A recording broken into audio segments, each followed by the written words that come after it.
ladies and gentlemen, Assalamu alaikum jami'an wa rahmatullahi ta'ala wa barakatuh. Good evening. Welcome to this public lecture of the Research Center for Islamic Legislation and Ethics, CILE, member of the Faculty of Islamic Studies, Hamad bin Khalifa University. It's my great pleasure. I am Muhammad Ghali, Professor of Islam and Biomedical Ethics here in the center in CILE. And it is my great pleasure to introduce to you two of the towering figures in the field of Islamic studies in general, and Muslims in Europe and Muslims in the West in particular. And I have personal stories with both of them. So it's very difficult to be neutral or to be critical for them both. Professor van Koningsveld, Pieter Sjoerd van Koningsveld, is my previous boss when I was at Leiden University. He was my teacher and supervisor of my PhD students. Someone who has great influence on my academic career. I learned a lot from him. And Professor Tariq Ramadan was supposed to be my next boss at Leiden University. He would follow Professor van Koningsveld after retirement, but he didn't. He went to Oxford University, something which I forgive him for, no problem. Professor van Koningsveld is Professor of Islamic Studies at Leiden University between 1992 till 2009. And since then he is the Emeritus Professor of Islamic Studies at the university. Since 1996 he is a member of the European Academy of Arts and Science in Austria. Actually, both of the speakers have an impressive list of publications which I cannot go through, otherwise you will not be able to listen to them this evening. But they both have, including Professor van Koningsveld, have written extensively on Islam and specifically Muslims in Europe, historically speaking, and also in the modern time. The second speaker, my current boss, not in Leiden but now here in Qatar, Professor Tariq Ramadan. He is Professor of Contemporary Islam at the Faculty of Oriental Studies at Oxford University. He is the Executive Director of CILE, Research Center for Islamic Legislation and Ethics here. He is visiting professor at the Qatar Faculty of Islamic Studies. He is the President of the European think tank European Muslim Network in Brussels. It's very difficult to say everything about both speakers today, but you didn't come to listen to me, you came to listen to both of them, so I will give directly the word to Professor van Koningsveld, who will speak about Muslims in Europe between European laws and Islamic values, and then Professor Tariq Ramadan will be on 10, and then we will give you the chance to raise questions and comments after we hear both of them. Now I give the floor to Professor van Koningsveld, please. Thank you very much, Mr. Chairman. Once again, I should like to express my thanks to you and to this university, and especially to Professor Ramadan for having invited me, to giving me this opportunity to speak tonight about European law and Islamic values. We can speak of Europe in two ways. In a geographical way and in a geopolitical way. Geographically speaking, Europe has always been considered as a continent, like Asia, Africa, Australia, America, etc. And you find it mentioned in even in the Greek geographers before the Christian era. So it is a continent. Then later on in history, with the Carolingian Empire in the 8th century, it became a geopolitical unity. Charlemagne, maybe you know this name, he lived in the time of Harun al-Rashid, even had some contacts with Baghdad. Harun al-Rashid is said even to have sent him an elephant as a present. but okay, this is, there's not much to do with Islamic law and European law. He sent him an elephant, but this Charlemagne, he claimed that the empire he ruled, which contained among others present-day Germany, France, northern Spain and northern Italy, it was a big empire, that was Europe. And Europe was Catholic, because the Catholic Church, the Catholic bishops played a very important role as the pillars of the Carolingian Empire. That is the first geopolitical meaning of Europe. Then we have, for many ages, the empire, the Habsburg Empire, also a Roman Catholic, containing many nations of Europe, in Western Europe.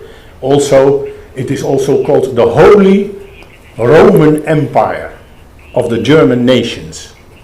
It contained at some point in time, among others, Austria, Germany, the Netherlands, Spain, and some other parts.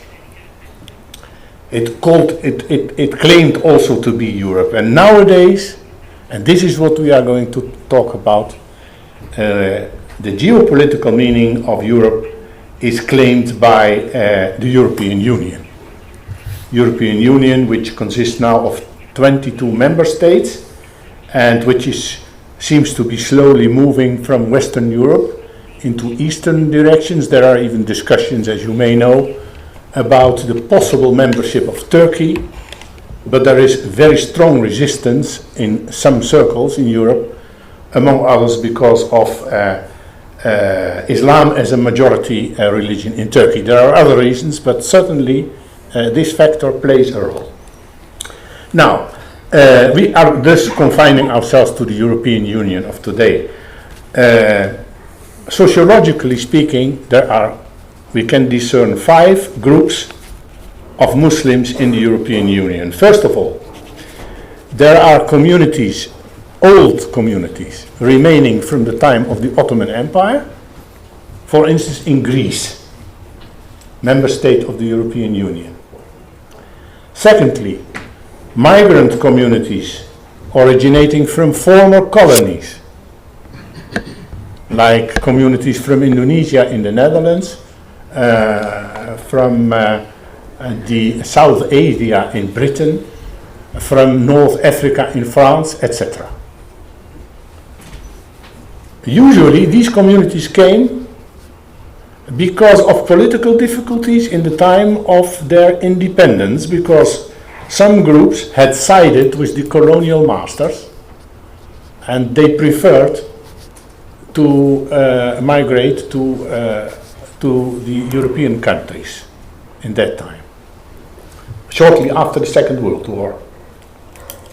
Then we have, third of all, migrant workers, migrant community of guest workers like Moroccans, Turks, Tunisians, Pakistanis, etc., which we find in a lot of countries like Germany, the Netherlands, France, Belgium, Scandinavian countries, United Kingdom, etc.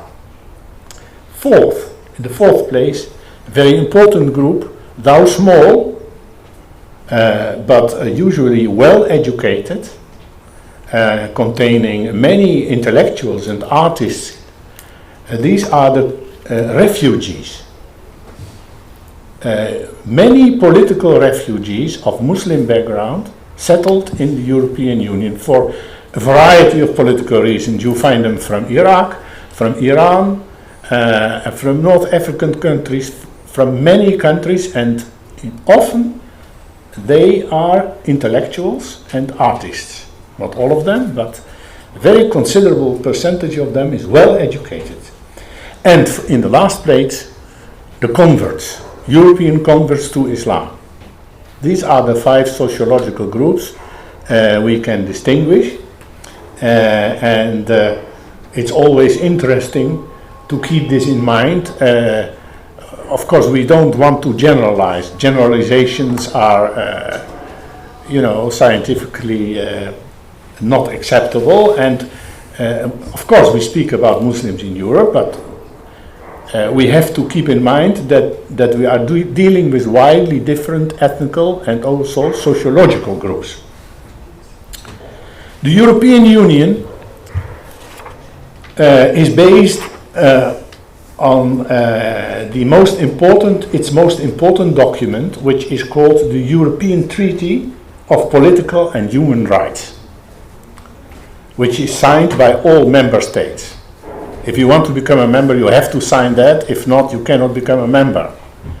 There are important rights, I shall come back to them. And among them is, of course, that of religious freedom. What this religious freedom means precisely, I shall explain a bit later. Here I should like to say that this religious freedom holds true for any religion and also for non-religious philosophies of life. It gives you the freedom to adhere to a religion and also to reject a religion, to prefer another religion, or even to reject a religion totally. We cannot say that the European Union is Christian. There is no reference in any official document of the European Union to Christianity as the doctrine or religion of the European Union. Nevertheless, some political circles would like the European to be Christian officially, and when there was a discussion about a constitution of the European Union a few years ago, there were different political parties and also, for instance, the Vatican, but all Christian political parties, among them in Germany, who lobbied for mentioning of Christianity as the most important religious tradition of the European Union, but this has been rejected. So officially, at an official level, there is no reference to Christianity. Nevertheless, at political levels, there are lobbies who want to underline the Christian, or some say the Jewish or Judeo-Christian identity of Europe. We shall also come back to this a bit later. And these circles, for instance, the German CDU, the Christian party, they refer to the time of the Carolingian Empire, and they say, really, the European Union is a revivification of the Carolingian Empire, and we should be honest about that. We should be open about it. And we should really mention Christianity officially in the documents of the European Union. Now, in the European Union, religion, culture, and language belong to the exclusive competence of each of the 22 member states. Try to understand this. So religion, culture, and language, they belong exclusively to the political competence of the sovereign states. The central authorities of the European Union have no authority. The European Parliament does not decide in matters of religion, culture, or language. It belongs to the national sovereignty of each member state. And this is important to understand because it explains the wide variety in these fields which exist between all these states, especially in the field of the managing of religion. The managing of religion. إدارة الشؤون الدينية. So there are states which can pay. Just to give you a simple example, there are states like Belgium which can pay the salaries of the priests and the imams and the expenses of the mosques and the expenses of the Islamic cemeteries, which can, in short, pay the total infrastructure of the religious institutions, including the Muslim institutions in their country, on the one hand, And there are states, like for instance France, with a complete separation of state and church, state and religion, which abstain from financing directly any activity of a purely religious nature. And in between you have many varieties. You have on the one hand, you have the United Kingdom, Great Britain, where the Queen is the head of the King of the Church of England. Of course there is religious freedom, but the Church of England is financed, of course, totally by the state. This is a member state of the European Union. And on the other hand, you have, for instance, the Netherlands, where the system is more similar to the situation you find in France. So you have, you cannot generalize about the precise relations between religion and state when it comes to the managing of religion by the state. The situation in the United States of America, where churches and mosques and synagogues have to completely finance themselves, and they are not entitled to any subsidy or support from the part of the government, is not the situation prevailing in all European states. On the contrary, the states where this prevails, like the Netherlands and France, they are a relative minority. There are other states where churches used to be, until recently, the official state church, and where, like for instance, Sweden, Denmark, and where until now the infrastructure of Christianity is totally financed and provided for by the respective governments. This has to do with the history of each of these 22 countries. And solving this enormous variety, this complex variety, is of course a very difficult matter, and the member states have therefore demanded that this is an affair which remains exclusively under their national competence.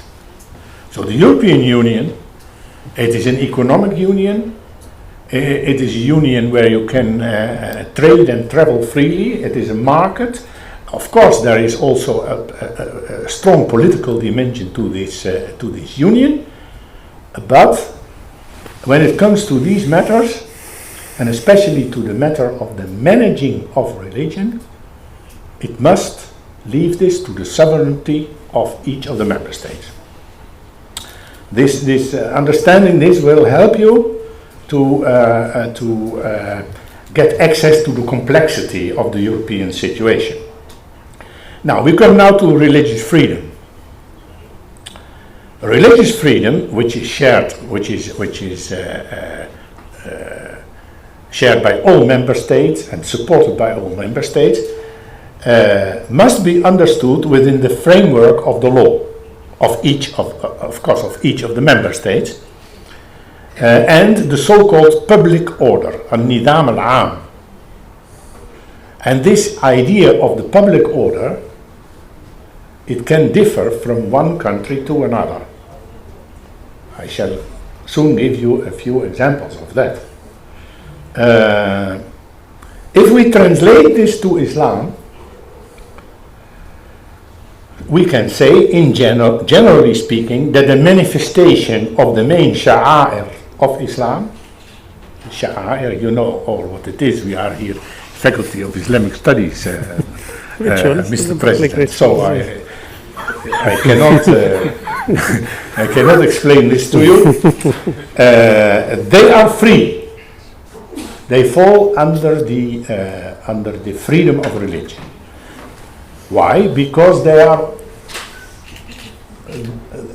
are not considered to conflict with the law, with the legal framework of the European states. Just like building a church, having a preacher, educating children into Christianity, publishing Christian books.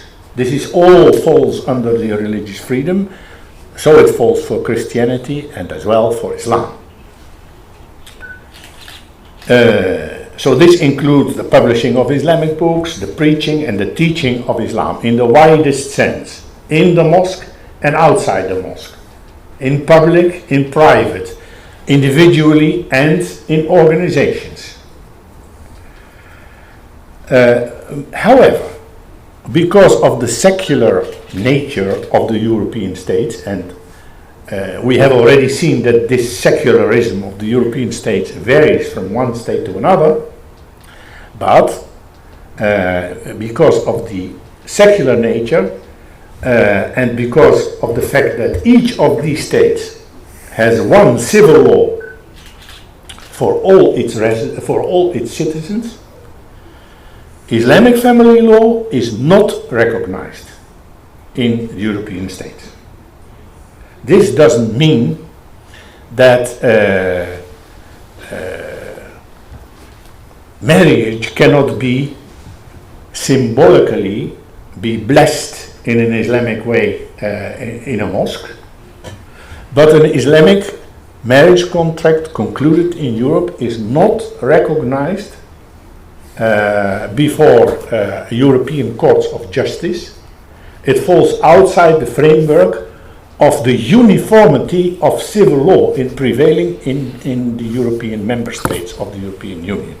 There's one exception to this rule, and I think that some of you will immediately think of Greece. Greece, which used to belong to the Ottoman Empire, and which of course had a situation of legal pluralism, as it is characteristic for ever so many countries in the Islamic and the Arab world. And when Greece got its independence, with the Treaty of Lausanne, one of the rules stipulated in that treaty was that the Muslims would maintain their own family law, their own schools, also their own awqaf. So the religious infrastructure of the Muslims in Greece would be maintained to a large extent, including family law, and this is the situation up till the present day in Greece, but Greece is the only exception to this rule. It's the only state where Islamic family law is recognized and practiced. So I said, expressions of Islam that infringe upon the public order may be prohibited. And here we come to the example, to the notorious example of the hijab, of the headscarf. I think most of you would know that the headscarf is prohibited in France in public schools. The idea is that here the headscarf is considered to be in conflict with the public order, because in the public order, at this point in time for pupils, for all pupils of French public schools, it is thought that it is important that these pupils must be introduced into the laicist or secular culture of France, and at this point in time it is therefore on the basis of this philosophy it is prohibited. Other countries have other conceptions of the public order, and they don't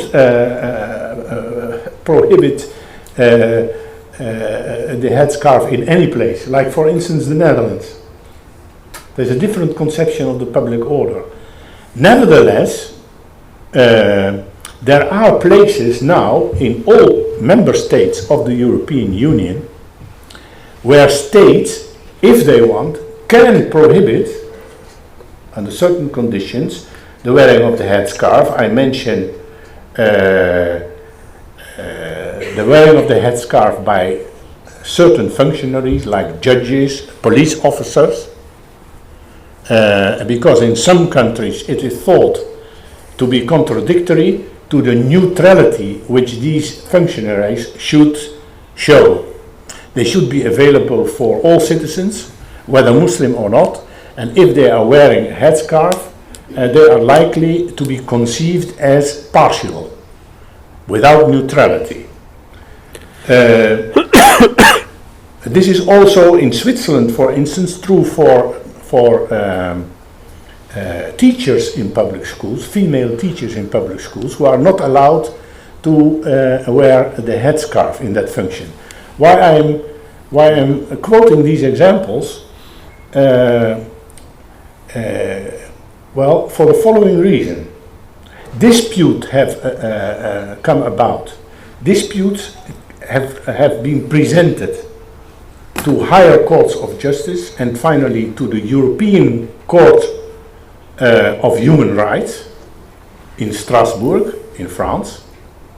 And this Court of Justice can give rulings that are valid for all of the member states of Europe. So there has been a case about the wearing of a headscarf by a female teacher in a public school. There has been a case of the prohibition of a headscarf in Turkey. Turkey is not a member state, as we know, of the European Union, but it has signed the treaty, the European Treaty for Political and Human Rights, and has submitted itself to the authority of the court in Strasbourg, and therefore it has been summoned to the court of Strasbourg when a Turkish student who had been prohibited to wear the headscarf submitted her case to the court in Strasbourg. Well, the court in Strasbourg has ruled that states have the right to present their own interpretation of the public order and to take decisions about a possible prohibition of the headscarf thereon. Therefore, Turkey won that case. Those who prohibited the headscarf for judges and police officers and for teachers in public schools won that case. And it is therefore in principle, it's not the existing reality, but it is therefore now in principle possible that women in certain functions or in certain situations, like for instance when they are students in a public university in Turkey, can be, this is not now the case in Turkey as you know, this is of course before the new political developments in Turkey, still with the old regime, but in principle it is possible that any member state of Europe prohibits for reasons of public order the wearing of the headscarf in specific circumstances or functions. This is the working of the concept of the public order. So we see that the court in Strasbourg functions very slowly, but in the end with a high degree of certainty into a direction of unification of the position of religion, including Islam, in all member states of the European Union. And that is through the process of the rulings of the court against cases presented, about cases presented to it by people in the various member states.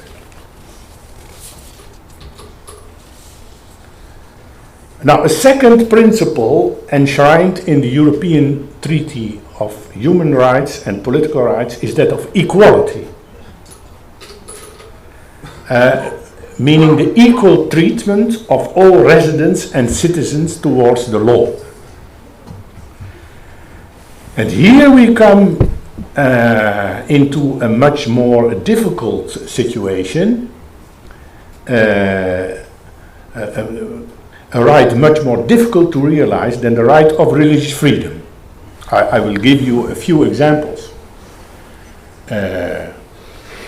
the building of new mosques in Europe. There is hardly any mosque which is built without preceding court disputes. So this means, this indicates to you, there are strong groups in society which resist the building of new mosques. They look for all kinds of possibilities to slow down or stop this process, and this results in ever so many court disputes at local, regional and national levels. But also, a completely different matter which I'm quoting to you, imams in prisons and in the army. It's a normal situation in European states that the soldiers or the prisoners, they have at their disposal clergymen or rabbis or imams, then for that matter, which give them religious support, which can preach to them and which can take care of them spiritually. And these are appointed by the ministries of justice in the various countries. At a certain point in time, many discussions were held about the possibility of appointing imams in these prisons and also in the army. It has really taken many, many years before this was going to be realized. At this moment, in the Netherlands, this has been fully realized, both in prisons and in the army. I think there are about 50 imams in my country who are appointed and paid by the Ministry of Justice in various institutions, penitentiary institutions, and also in the army. But the process of realizing this is a long and wearisome one, and you really have to fight to realize your equal right. This is not something which happens automatically.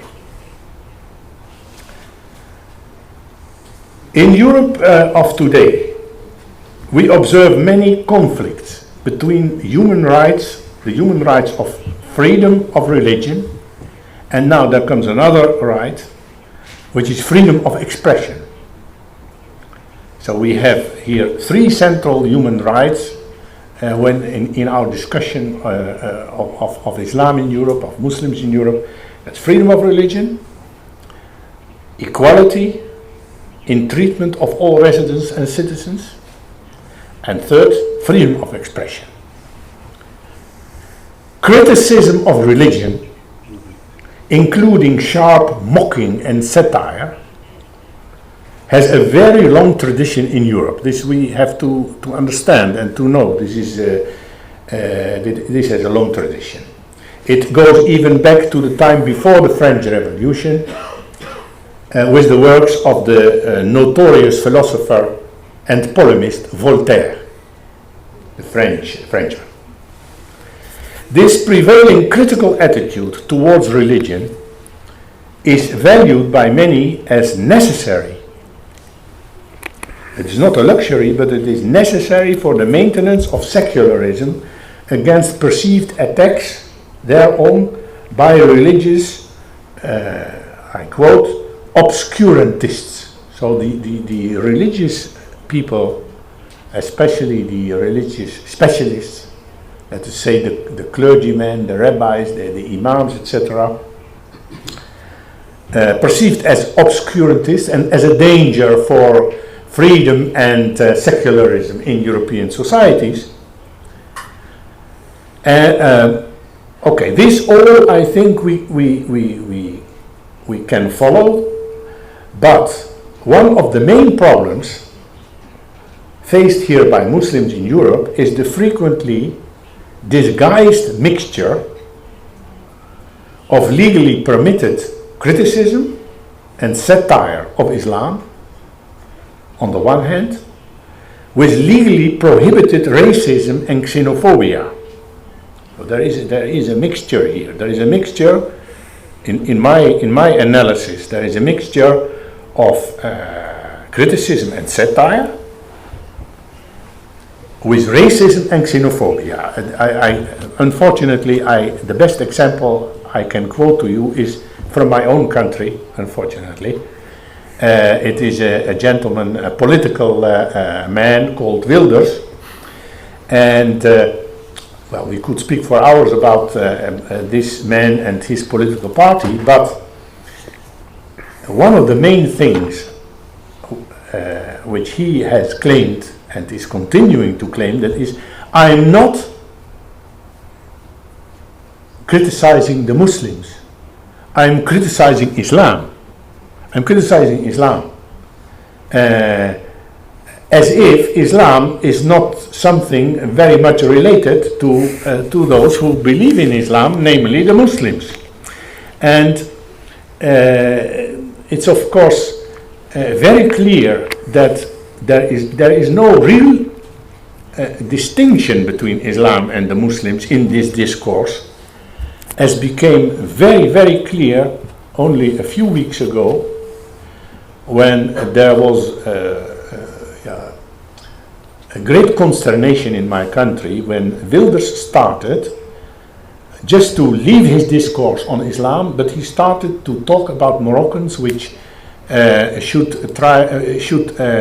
diminish, the number of the Moroccans should diminish, they should be removed from our country, and he even shouting against his people to whom he held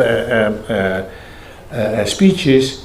Do you like electoral speeches in the framework of election? Do you like more or less Moroccans?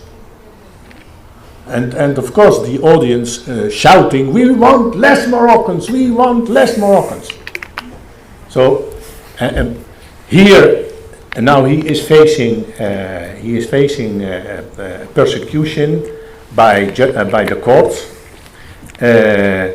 but he has clearly, dismasked himself. There is no theoretical criticism of Islam and its history and its theology or whatever. There is direct attack on social groups in the Netherlands, and this is a clear and unequivocal case of racism. So we have now reached, but similar groups are prevalent in many other states of the European Union. And as we are now about 1 month before the European elections, I have to draw your attention to the fact that extreme right political parties in France, in Belgium, in the Netherlands, in Austria, have now come together to cooperate, and not only during this election, but also after having been elected in the European Parliament. And I think we have to face the possibility that we are going to have an anti-immigrant, racist and xenophobic party of considerable quantity in the near future in the European Parliament, which of course has a clearly anti-Islamic agenda. I have 2 more points. The secular principle of the neutrality of the state. I believe it has, which prevails in all member states, even in the United Kingdom with the Church of England, still. Would you please do this in 5 minutes? In 5 minutes, yes. Even in the United Kingdom with the Church of England, this neutrality of the state has very important implications for the life of Muslims in Europe. First of all, mosques and Muslim religious organizations are independent from state authorities. They have to organize themselves, they have to finance themselves. This is a completely new situation for many of them. Then this leads also to what I call diversification. If we have in Turkey and in Morocco, we have only mosques which are financed by the state and which are of one doctrine within Islam. In the Netherlands, in France, in all over Europe, you have many different mosque organizations which are representing oppositional parties, oppositional streams. You have a much more complex situation of Islam at the level of organizations and public expressions of Islam. And finally, Fiqh al-Aqliyat, a newly developed branch of Islamic jurisprudence, is trying to answer most of the daily issues with which practicing Muslims may be confronted in states like Europe, in secular states like Europe and the USA. One of the attractive sides of this new fiqh, I'm an admirer of this fiqh, and I have taught it for many years in Leiden University. One of the students was Mohammed Ghali. He also wrote about it. One of the attractive sides of this new fiqh is that it has stimulated the active participation of Muslims in European political institutions at all levels, local, regional, national. This fiqh, I believe, commenced its development with the discussions of Muslim international law following the Second World War, when the new nation states of the Muslim world signed the Charter of the United Nations. I think this fiqh theoretically has answered many, if not most, of the tensions and conflicts which can come about between Islamic values and European laws. But of course, theory is one thing, practice is another thing. And we also always have to do with politics. Thank you very much.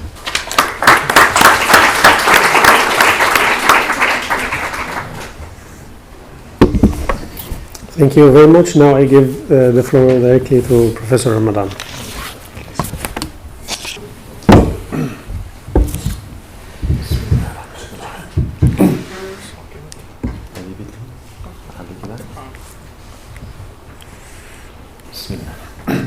Thank you, Professor from Koningsveld for being with us. And as I want to thank Professor Ghali for being the link and help us to have you with us this evening. I also want to thank you here, not only for your presence, because I think that there is something that is not known by many people, is your intellectual and academic humility. Not being at the forefront of the media coverage, but being very serious with what you have been studying and what you have been teaching.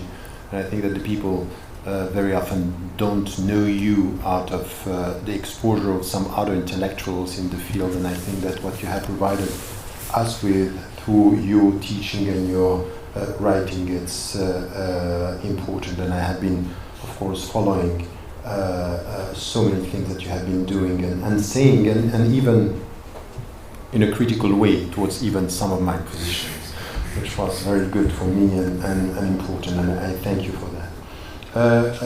Coming to our discussion this evening, I will come to some of the points you have raised and take also another perspective as to the title, which has to do with the European law and Islamic values, and in which way we can deal with these issues.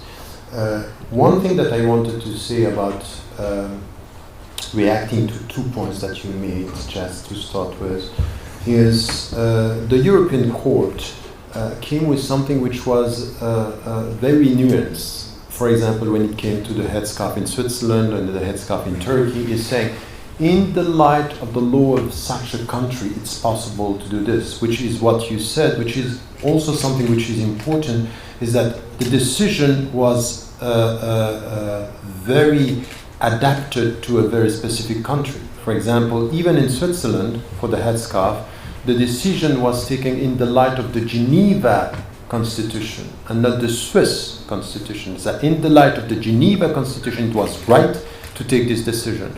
In the light of the Turkish legal system, it was right. Doesn't mean that it's right everywhere, which is very important, which means exactly what you said, which is it's national. We have to deal with the national legal system when it comes to this, because it's also the way it's dealt with. The second point, which is also important, because I think that European Muslims should study more what is happening on the legal ground, which, for example, it's possible in the UK to get an Islamic marriage that is going to be acknowledged by the country, which means that you just go and say there is a religious contract and this is agreed and accepted as such, which is not the family law, as you said, but the marriage, the marriage contract is something which is accepted also. And I think that the way it has to be dealt with, the administration, it's also something that is adapted to the country. Now, what I wanted to start with as an introduction, which I think it's important, is the title could be misleading when we say European law and Islamic values. It's as if what we have in European law, it's alien to the Islamic values, which I think we have to be very cautious. This binary presentation is problematic because many of the European law are not against, are even more Islamic than many law in Muslim majority countries. So we have to be very cautious not to come with opposition on this, because once again I will say something about that, which when we study the European constitutions, when we study the legal European systems, we understand that there are many things that are completely in agreement with many of the Islamic values. The ethics and akhlaq, not only the akhlaq, but even what we understand as being the legal Islamic framework. So I think that it's one of the points that I think has not been studied enough by the people who are promoting fiqh al-aqalliyat. That's one of my main points, which is sometimes to look at this, that adapting and not studying the dynamic of the legal framework in Europe. And if you come to the dynamic, you understand that it's deeper than just adapting. It's just to get the very essence of what we are talking about. And I will come with some examples later. The second thing is a very deep question, which is at the center of what we are doing in the center, is when it comes to ethical values, al-akhlaq and al-ahkam, means that not every ethical values in Islam should be translated into a legal, a hukm, that there is something which is, we are not going to legalize every ethical values. So there is something which is, ethics is wider than the legal system. So sometimes we have to be very clear on an ithm, which is a sin, is not going to be a punishment in the Islamic tradition, which in fact is the same in Europe, but we don't have the same values, we don't have the same ethical understanding of human behavior. But we have to be very cautious not to try to legalize everything which is ethical, because this is very dangerous. And I will come to an example where sometimes some Muslims are falling into the trap to ask for law in the world that are going to be against the latitude that is given by the Islamic legal tradition. That's a very dangerous attitude, which is on the defensive. When you think of fiqh on the defensive, you end up reducing the scope of ethics in Islam, which is wider than that. So this is one introduction to the discussion. And on the other side, we have a problem, is that sometimes, yes, we need enforcement. Sometimes we need a legal, because we need accountability. We cannot just talk about ethics like this without having a legal framework saying, no, there are limits here, you cannot do this. For example, one of the main problems that I don't have a problem with the Universal Declaration of Human Rights, except that the problem that I have is that it's only talking about rights and not about obligations, accountability. What are you talking about when it's just, celebration of rights is good, but no enforcement could just lead towards hypocrisy, which is sometimes what we can see here. So we also have to understand that sometimes there is a big discussion here that it's important. So from an Islamic perspective, and this is the third point, this relationship with the al-qiyam wal-akhlaq, which is the values and ethics, and al-ahkam, which are the rules, it's not as easy as that.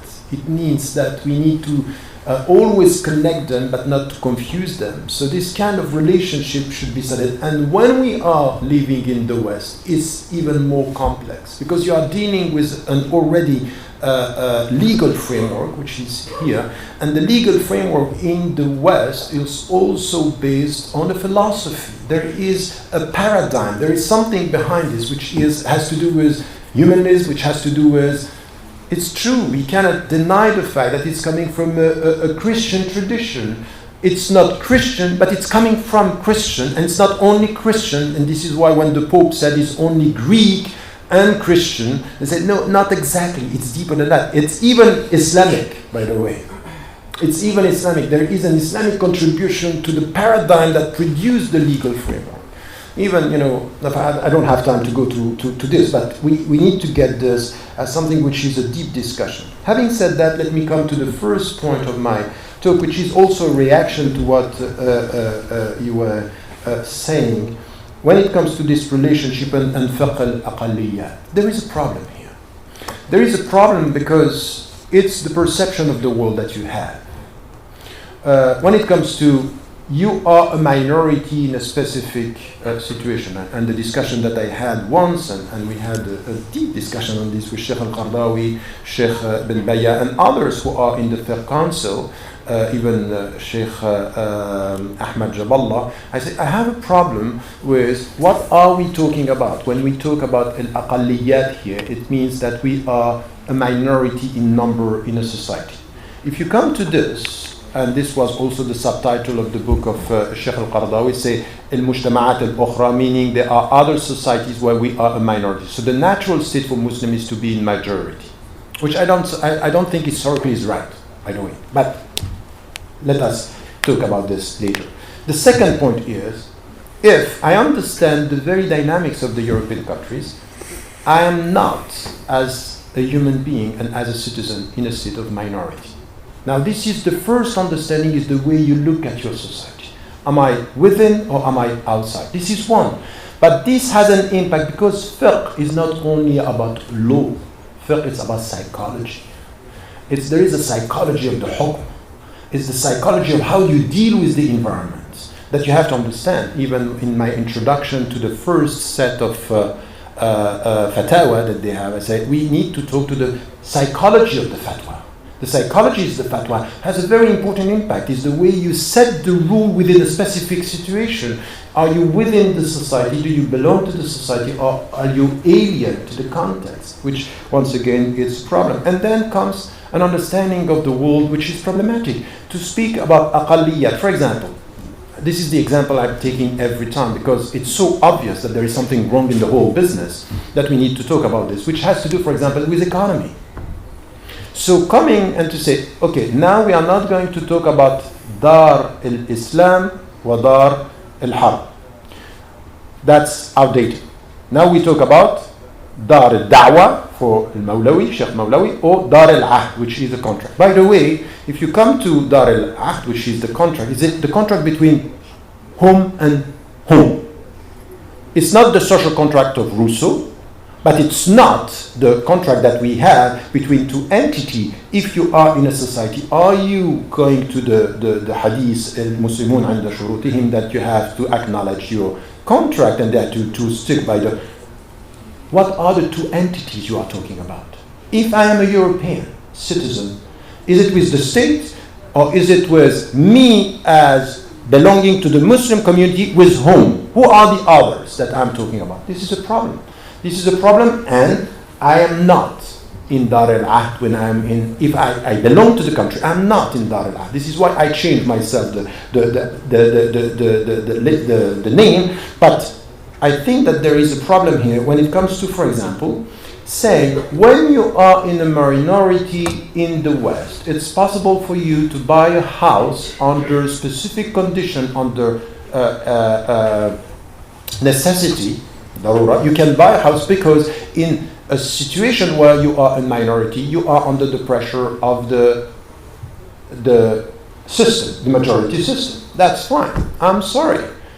European citizens are less under the system than Moroccan citizens in the Muslim majority countries, or here even when we deal with the economic system. So why is it that we can give an allowance to people to deal with the economic system at the center because we are Muslim in minority, while in fact the impact of the economic system is deeper and more destructive at the periphery, if you know how economy works today. So you give allowance to people in a specific situation, and you don't give to people who are more fragile in economic terms. And you say because it's a state of darura. I'm not sure that that works. I'm even sure that that doesn't work. And this is why I'm saying I'm questioning the whole understanding of the world, meaning here that our understanding of the West for Western Muslims or European Muslims has to be challenged from within. How do we deal with this environment? And this is why I'm quite critical, even though I acknowledge something that you said, which is very important, is a very, very important step.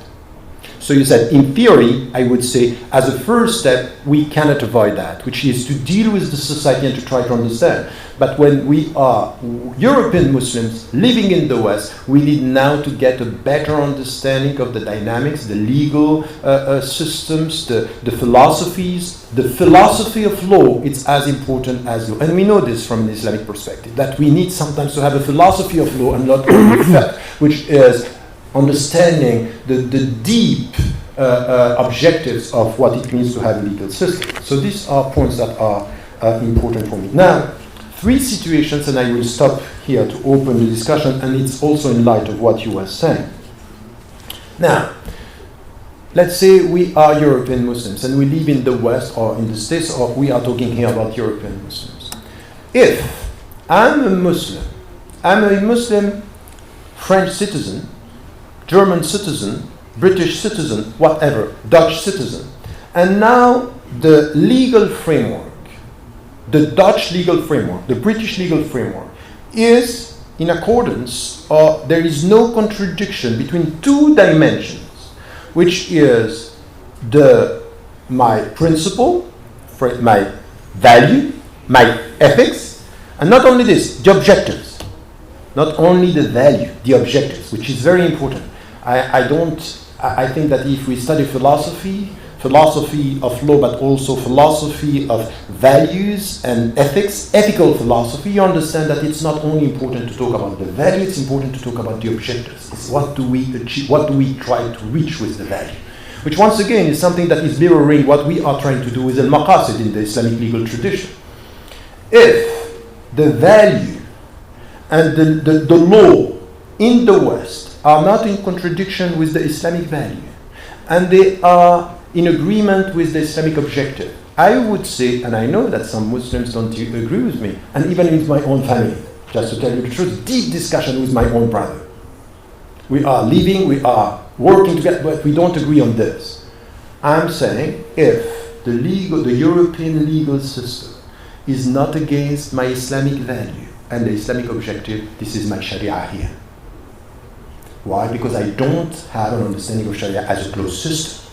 It's an open system. As long as there is a law here, not produced by a Muslim mind, but not in contradiction with my value and not in contradiction with my objectives, that's fine, this is me.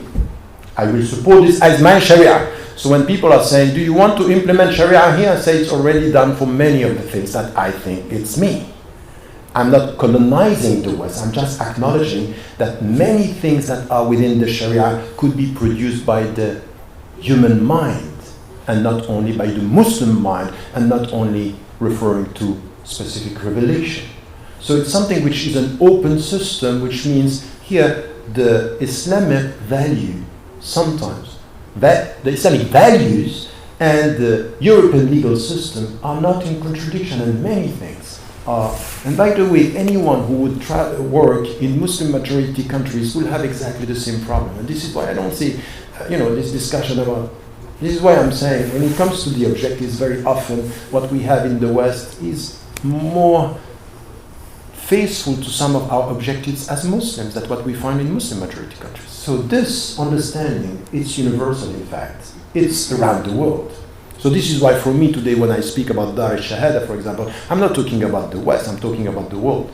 I'm bearing witness to my message before even my brothers and sisters in Islam as much as my brothers and sisters in humanity. The two other points, very quickly. When the law allows things that are Islamically forbidden, that's a big question. So there is something that you mentioned here, which is very important, is when we are dealing with situations where it's allowed by the European law, but it's against our ethics. It's against my understanding.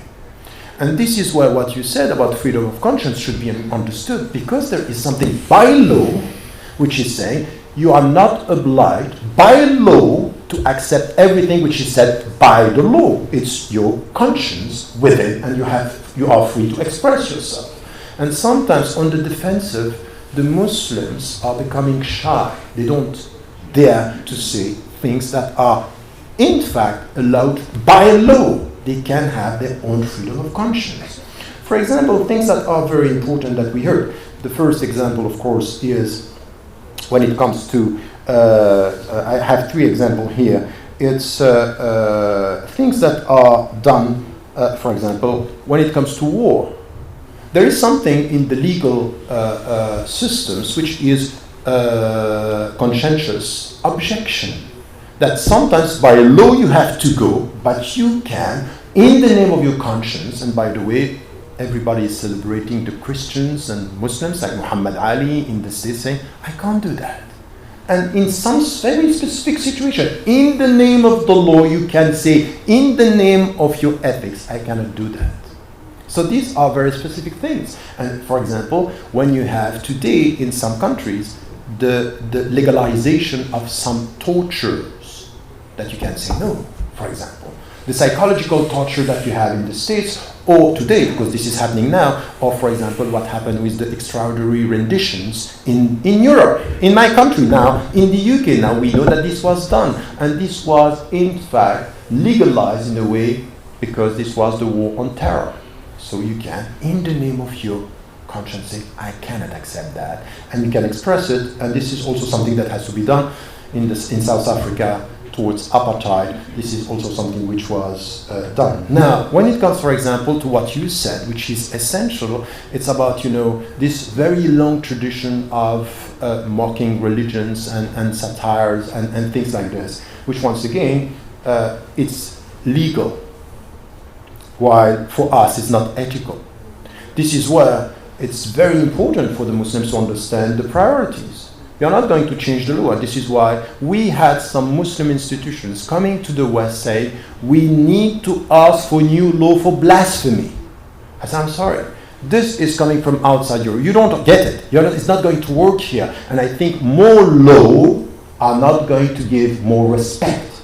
This is your understanding. Put some law and respect will come. No, that's not the point. The point is, we don't need more law, we need more education, more interaction. So this is why you take a critical distance and you try to understand how you react to this. So your ethical understanding is to understand وَإِذَا خَاطَبَهُمُ الْجَاهِلُونَ قَالُوا سَلَامًا. It's the way you respond is with peace, critical distance and wisdom. That's not a legal battle here, is a lost one. And some of the Islamic institutions coming from outside the West are putting us in a situation where they want to promote more law in order to get more respect. Knowing the history of the West is not going to work, and this is where Islamic values here are important. There is a big example. You can't give a lecture today, and you can't do that in the Netherlands, moreover, because I face that, about homosexuality without having to face this. And this is once again something which is very important, which is where you have a religious conscience, a religious awareness. You cannot go against the law by saying we have to outlaw all this, but you need to get something which is within the law by saying it's legalized, but I still have the freedom to say that it's against my personal beliefs. And as Muslims, as Christians, as European Muslims, this is why we should not be silent. We should be, you are free to do whatever you do, but let me tell you, I don't agree with this. And this is my personal belief. So if now, in the name of it's legalized, I cannot speak out, This is the opposition that we are creating between my ethical stand and the legal system, which is not going to help it's not going to help Europe. In fact, if the legal system is silencing voice of conscience, that's the end of freedom in Europe. That's the point. It's legal pressure, or through the legal system, a pressure that is not acceptable. And I would say to Muslims, if I understand your presence as being a contribution and added value to the discussion here, is to be able to express yourself by saying, no, I don't agree with that. That's not me. These are not my values. And this is where I am resistant. Add to this, when the legal system is many things in science, bioethics, so many things that are allowed by law, that now we have to say, look, we have a take on this. We are contributing to a very important philosophical and ethical debate. As Muslims, we have to be part of this. Not to be against the law, but within the law to put our clear understanding of where we stand on this. Unfortunately, in our discussion here, you can only have this discussion if you understand that you are part of the society. You understand the legal system, you understand what is at stake, and you understand your role within your society, not as someone who is an outsider. Sometimes our ethical stance are making us feel outsiders to Europe, which is wrong. We are Europeans. And for me, I'm talking to you who are not Europeans, but that's a very important discussion here. It's very much to say everything which has to do with fiqh, everything which has to do with al-ahkam, everything which has to do with al-maqasid should be thought from within as Europeans. And the ethical contribution is not an alien contribution of Europe. It's coming from within Europe as Europeans questioning Europe. As Europeans questioning Europe in the name of ethical values and not against. So this is why the framing of the question was problematic for me. But science is a huge field where we have to be involved. And the last point is, and I'm going to surprise you here, because I surprised many Muslims by taking this position recently, but I took it, in fact, 15 years ago, but I repeated this recently, is that when the law could be too restrictive from an Islamic understanding, which when the European law could be restrictive. For example, we had a very big discussion in France about something which was called the Pax. Pax was something which was not a marriage, but a kind of a contract, and this was understood and promoted, in fact, to celebrate or to give a possibility for homosexuals to get the contract, which was not a marriage at that time. This was 15 years ago, but to have a kind of a contract. And the Muslims started to be, we are against this, that it's not acceptable. Say, hold on, be careful. Don't take it as only something which is helping the homosexual. It could help, but you have to study what is in this. But look why I'm saying this. Because sometimes, if you study the legal framework, what was in the Pax was closer to the Islamic contract of marriage than what we have in France. So do we have to reject everything, or do we have to study to understand? Yes, in fact, it could be used by people in the wrong way, but it could be used by Muslims in the right way. So you have to come to this understanding that sometimes being far from this discussion. Now, the second point was about a discussion that I had recently about abortion. And especially, have you heard in Spain that there is this promotion of coming back to prohibition of abortion? And I was asked, you should support this. I'm sorry, as a Muslim, I cannot support that. I'm not going to support a legal framework prohibiting abortion in a way which is strict. Why? Because if you come to this, we know from an Islamic viewpoint, we have two positions. The first one is abortion is wrong, and you can just go for it if the mother is in a state is in danger. Now, that's not the only situation. I was involved in the discussion in Bosnia, where you have rapes, and you know that you have three different positions coming from scholars. In situation where you cannot deal with the situation because of sickness, because of the situation, we have so many situations where the sheikh or the alim had to take into account the situation that you go case per case. If now you go for a system saying no, you don't give the Islamic latitude to all this. While in Islam, it's open case per case. And not now. This was discussed in the 12th century in all and with all the traditions that we have. And if you look at the discussion after, for example, in Bosnia, the discussion between the scholars saying you cannot do abortion is wrong, is haram for some, and some others saying no, if you can do it very quickly just after, the day after it's possible, and others saying you can go for it within the 120 days.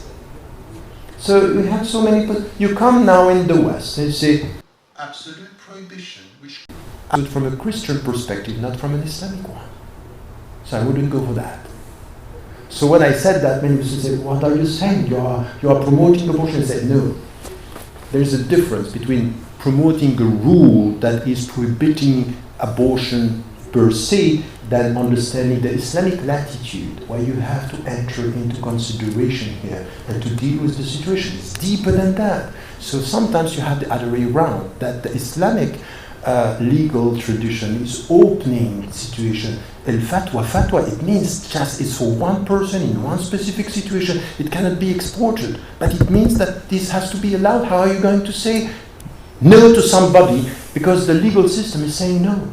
Because the legal system, so this is what sometimes ethics and the personal choice here has to be open and the legal system is reducing. Having said that, and this was my last point, I think that we need a very deep discussion on all what you said, which is very important, I think, about this understanding of the European continent and understanding what is happening, is once again to get a deep discussion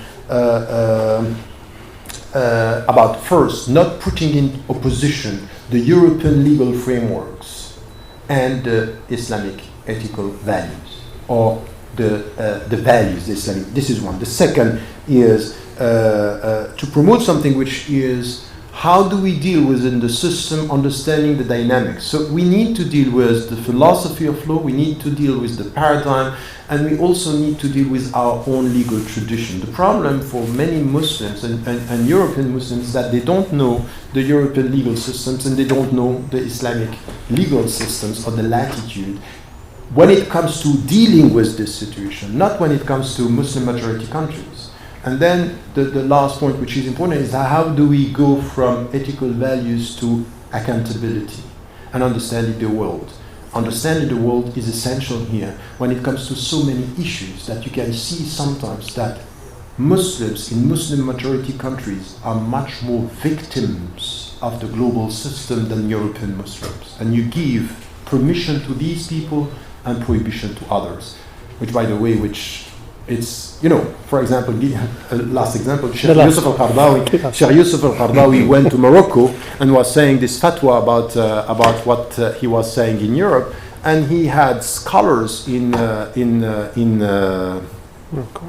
Morocco saying, who are you to come to tell us what we have to do within the country? Is haram here. Once again, having this understanding that we are in a Muslim majority countries, anything which is coming from beyond our country is wrong. Which, by the way, we know that in the Islamic tradition, it's true that we need to respect the national tradition, that's true. But at the same time, we need to understand that the relationship between the legal framework and ethics is very complex. And it's based also on our understanding of the world. Thank you. Thank you very much.